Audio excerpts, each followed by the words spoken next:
Anthony Tony Pro Provenzano was a New Jersey boss, a man of pure, volatile violence.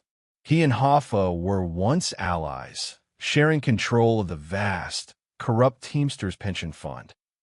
But in prison, a petty argument over a gifted fish started a war of pure hatred between them.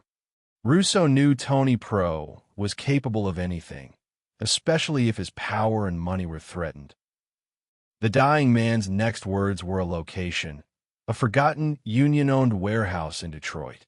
The mob used it for wet work, a final stop for problems that needed to disappear permanently.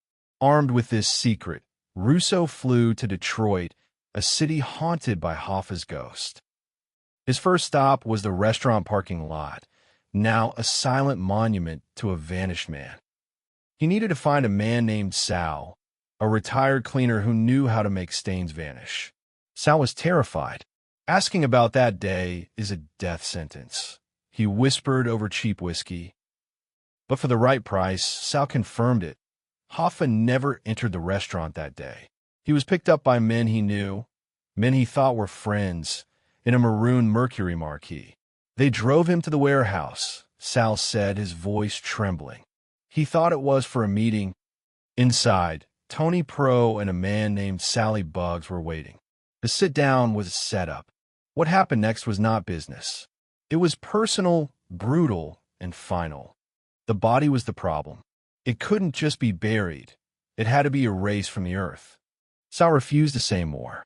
He had already signed his own death warrant by talking this much. Russo's next move was dangerous. Confront the new Teamsters president, Frank Fitzsimmons. Fitzsimmons, who took power after Hoffa, was a puppet who owed everything to the mob. He denied everything, but couldn't hide his fear. The past should stay in the past, Johnny, he warned. Russo knew Fitzsimmons was lying. His fear was a confession written in sweat and shaky hands.